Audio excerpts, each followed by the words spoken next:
trust and like up here, okay? So when I say I have over a decade of experience, I'm NATE certified, which is Colorado's way of looking at certification for HVAC. In fact, I even have an associate degree in HVAC service. So if anybody can fix this problem, find the technical solution, I can. Okay? That's my self-credibility statement. Now I choose to work for Robert's Heating and Air because of its warranties, guarantees, and goddamn Bar is awesome. Hello, Andy. Hello. Andy, give me your credibility statement. Go.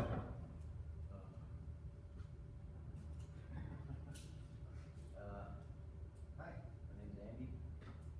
I don't know, my credibility sucks. I'm the worst person to ask. Give your credibility because I've seen you do it.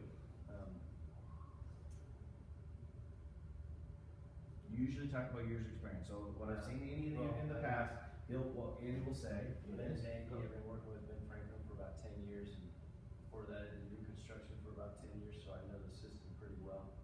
The reason why I work for Ben Franklin is because of their guarantees, and they're just great to work for. I don't know, man. You put it in a conversation statement. Yeah. You see how he's giving the parts, okay? Yeah, Now, the challenge is, I'm going to make fun of him a little bit. He can dress that up a little bit. Did you go back when you went 0 and 8? Did you go back to some of your steps? Oh yeah. Yeah, I do have to. So Andy's been one of my top producers, not just revenue, but closing. And then the other day, he had this 0-8 unheard of in 10 years we've worked together. It's a real simple conversation. Go back, right? So he went back to some of those basics, and this is where it was. He got so used to just having a conversation that he forgot, like, oh, I'm not actually bringing some of the stuff up. And so he had to go back. So it's actually worked out real well. So it's perfect time when Andy walked in because she's trying to make it a conversation because he has it so memorized. But you notice he got both those parts in there, even as he kind of stumbled for a little bit because you guys are looking at him, right? So self and company, trust, feature, benefit. Make sense? Here's what facts are about me. Here's what the benefit is. Facts about the company. Here's what the benefit is. Now if anybody's going to evaluate this problem, let me evaluate the problem. Let me set the agenda.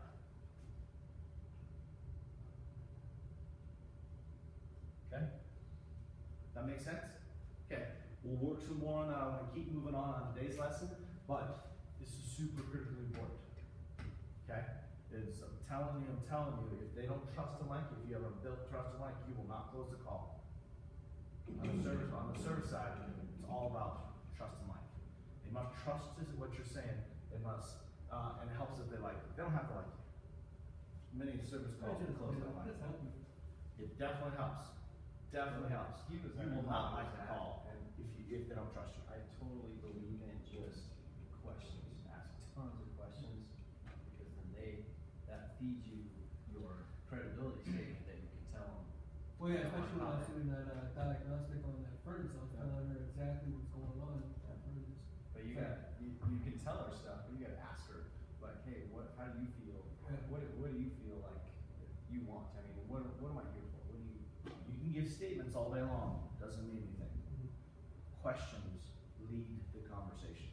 I can tell every single thing about a Roth IRA. Doesn't mean anything unless I ask questions about about your personal, what you're trying to do, when do you want to do retirement, what do you want? So I can start pulling questions and then I can tell you the solution to the Roth IRA. I already know it, but I can tell you. It's like if I want to have a conversation with Ben, if I ask enough questions, do you think in a conversation I can bring up somehow that he wants to retire somebody? Right? Do you think I can ask enough questions that I can tell him that the 401k is the right way to do it? Right? Yeah, I would use finance because we talked about it on Tuesday, something non-technical. I could do the same thing if we were talking about something else. Ask those questions, but you got to stop the call and have that set the agenda. Okay, let's move on. Okay, what was the M about, Memo? M. Well, partner? M is what? Mental preparation. Okay, mental in-zone preparation. So, M. No, I forgot what I We're supposed to go. What are we supposed to go through? 2 today. Today's Wednesday. We're supposed to do packets. I should go to my sheet real quick, so packets. Grab a packet, I wanna go through packets real quick, thank you, sir. Do a quick safety check, we're gonna do superstar, we're gonna go through O. While he's grabbing through that, I'll go through O. Mental end zone. Mental end zone prep. Give me an example of how we do a mental end zone prep. Did you watch last night? Did you watch For the Love of the Game? No. Okay, do that tonight. Okay, Memo, did you watch that clip? Okay, do that tonight, okay? Try really hard to do the homework I give you because it's 2-3 minutes. Okay, literally you grab the work iPhone or your iPad and just, hey, I just need to do it. Because it makes sense. Mental and preparation, shutting everything down, focusing on that call. Being very, very present, focusing on the call. Oh, observation. Oh, it's observation.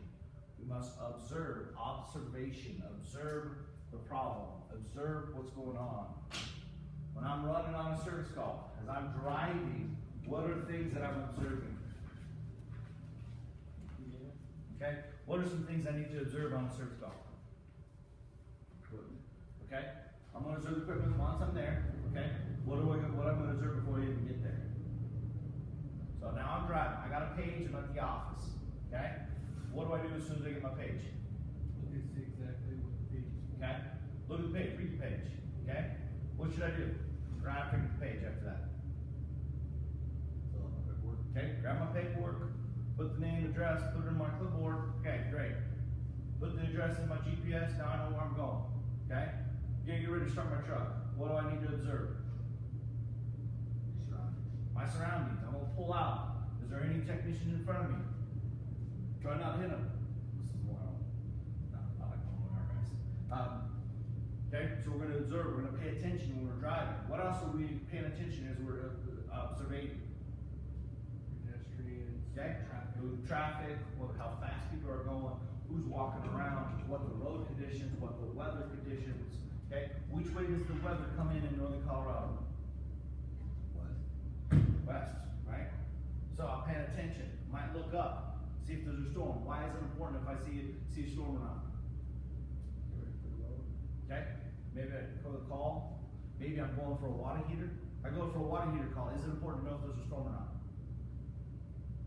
Okay, why? Okay, they could be out of hot water. Also, it could be wind, right? Oh, you know what? I'm going to a water heater call. I see a storm out there. I better check wind. I better make sure that I do a smoke test, making sure that I pay attention to the airflow. Okay? I'm going out there for a drain call. I might check the weather. Why? I might be outside, right? So I might have to prep. I might have an idea what's going on. I'm observing. I'm going to the call. Now I've left the shop here and we're driving to the call and we're driving to Eaton. Okay?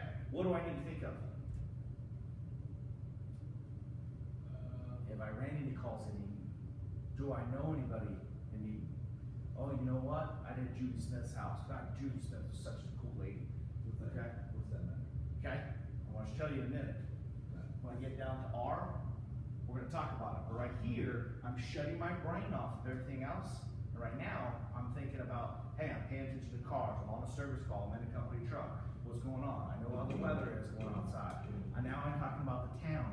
I know what the town is. I know if I've done any clients in that. Have I worked in that neighborhood? Now, if I worked in that neighborhood, what's the chance that the age of that home is the same age or approximate age of the rest of the homes in the neighborhood? Okay? We were out there, and the last time it was a Heil. There's a good chance it was the same builder. What's the good chance that the equipment's going to be a Heil? Good chance. Okay. I need to remember somehow. Oh, that's right. We had a training 2 weeks ago. We talked about this limit switch. This Heil limit switch. Just keep that in the back of my brain. I'm ready to go. Okay. I'm driving. I look up. Why am I looking at the top of the buildings, Memo? It's the top of the pipe. Is it white? Is it PVC? Is it black? Is it ABS? That can affect the drain machine. Okay? I'm seeing that. I see patches on the road. Oh, they might have replaced some sewer lines here. I gotta keep that in mind. I see some really big trees. What does that mean if I'm going to drain call with really big trees? There's a good chance there might be roots in the pipe. Okay? That's the type of stuff. I'm driving and I see a whole lot of little loop-de-loos, little PVC loop-de-loos. What does that tell me? High efficiency. They do the high efficiency furnace, high efficiency tanks, water heater.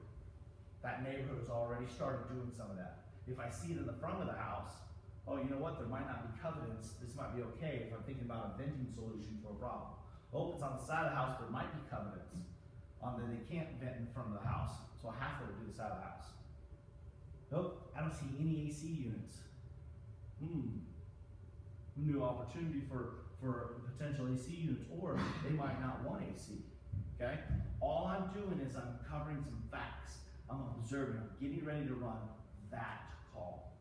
Instead of worrying about all the other stuff that's over here, I want to make sure I'm worried about that call. I'm observing, I'm observing what's going on for that call. I get ready, I'm going to pull up.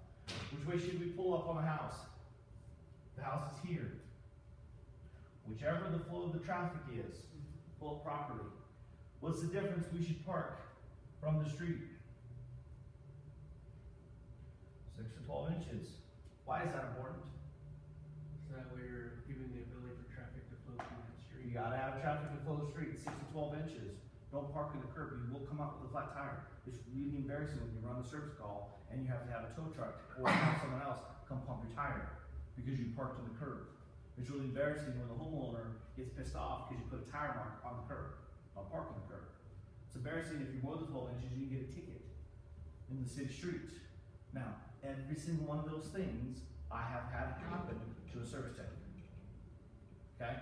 So I'm telling you some stuff to think of before. I need to park in the flow of traffic. When I have this beautiful little house that's right here, and my front door is here, okay? What's right here? Which window? Window. Most of the time there's a window. Is there a chance that they might be peeping out of the window when they hear you pull up? Okay? Most definitely. Okay? So we must park correctly. Do we do our paperwork there? No. No. Okay? We have 16 seconds. They will judge you. They will judge you if they like you, trust you. 16 seconds. Okay? 16 seconds. Oh, someone's calling me. Let me get off of that so I can get to my. Ben, I want you to walk here. Ben, I want you to walk to the front door and measure the office and back. Go.